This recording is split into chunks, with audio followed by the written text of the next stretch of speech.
مستحيل صارت هذه في تونس كامله أن مدير معهد ولا مدير مدرسة ولا مدير جامعة يمنع تلميذ أو طالب يمنع من تسليم الشهادة الوطنية.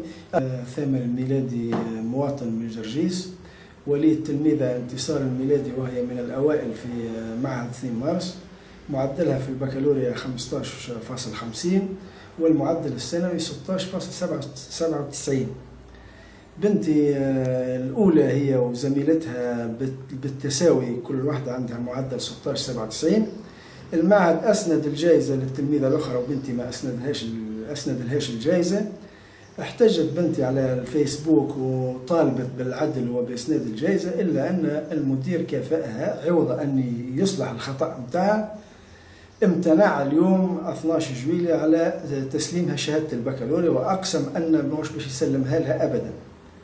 مشيت مصحوبة ببنتي وحضرت إذاعة تطاوين وزملائها في المعهد وجملة من المواطنين، وترجوها أن يسلم لها شهادة البكالوريا لأنها مربوطة بتسجيل خارج تونس باش تقرأ، إلا أن المدير المعهد امتنع نهائيا عن تسليم شهادة البكالوريا.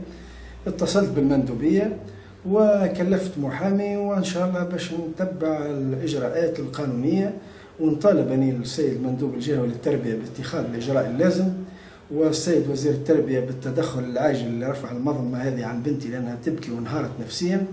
وإن شاء الله في القريب العاجل يأخذوا لي حق بنتي ويسلموا لها شهادتها، وهذا إجراء قانوني وحقها أنها تتخذ الشهادة. ويا حسرة كيف وصلنا توا أن التلميذ المتميز ما ياخذ شهادته، ونطالب الجميع أن يوقفوا معي في المشكل هذا. أنا بصراحة ما حبيت نعمل حتى ردة فعل، لأن المعهد هكا أنا قريت فيه وأولادي كل قروا فيه، وعندي بنتي طبيبة قريت فيه، ومرتي معلمة قريت فيه. حبيت احتراما للمؤسسة كلمت نقابة التعليم الثانوي زملائه، قلت لهم تعالوا شوفوا معاه. جو اتصلوا بي، حلف لهم بالحرام لا رتها شهادة البكالوريا.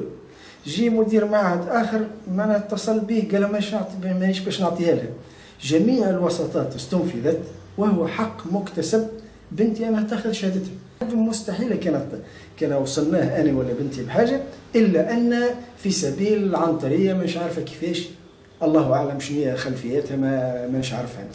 وانا بنتي متاكد انها المستقيم تاعها الفيسبوك مازال موجود، ردات فعلها محسوبه، ما فيه حتى اساءه.